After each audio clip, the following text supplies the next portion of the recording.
కర్రెగుట్టలో Telangana DGP పర్యటన చేస్తున్నారు. ఇక ములుగు జిల్లా వెంకటాపురం మండలంలో కర్రెగుట్టలో తెలంగాణ డీజీపీ సివి ఆనంద్ పర్యటించారు. పామునూరు బేస్ క్యాంప్ ను సందర్శించి భద్రతా ఏర్పాట్లను పరిశీలించారు. అనంతరం గ్రామస్తులతో మాట్లాడి వారి సమస్యలను తెలుసుకుని నిత్యావసర సరుకులు పంపిణీ చేశారు.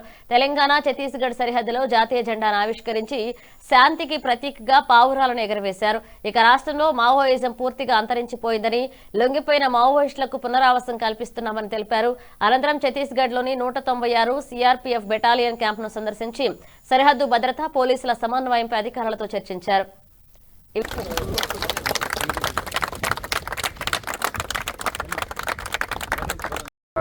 ఆయన ఆచూకీ ఎవరికి తెలియట్లేదు, అసలు బ్రతుకున్నారా లేదా. ఎందుకంటే ఆయన సహచరులు ఏవైతే సెంట్రల్ కమిటీ మెంబర్స్ ఉన్నారో వాళ్ళందరూ కూడా అప్పీల్ చేశారు సరెండర్ కావాలని.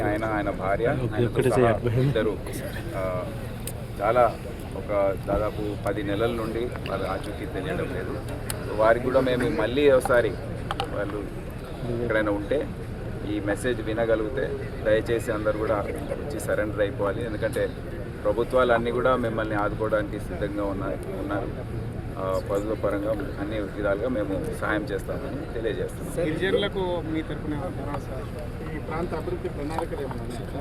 చేస్తున్నారు, ప్రణాళికలు చాలా సిద్ధం చేస్తున్నారు. అభివృద్ధి కార్యక్రమాలు ఇక్కడ పర్యాటక రంగం కోసం, అదే కాకుండా ఈ ఏరియాస్లో ఈ రిజర్వ్ ఫారెస్ట్ కనుక ఎక్కువ అది చేయలేము, రోడ్లు ఇవ్వరు జాగ్రత్తగా వేయవలసి వస్తుంది. కానీ నీటి సరఫరా, పవర్, ఎలక్ట్రిసిటీ, మళ్ళీ సెల్ ఫోన్ కనెక్షన్, ఇవన్నీ కూడా బేసిక్ ఫెసిలిటీస్ ఏవైతే ఉన్నాయో అవన్నీ అభివృద్ధి పరంగా తీసుకొస్తే దాని తర్వాత ప్రణాళికలు అనేది అవే వస్తాయని మేము భావిస్తాం. మావోయిస్టులు మళ్ళీ తిరిగి కార్యకలాపాలు చేపడుతున్నారు, లేకపోతే కొంతమంది రౌడీలకు అందరిపైన నిఘా ఉంది. ఎవ్వరు కూడా ఏమీ అటువంటివి చేయట్లేదు.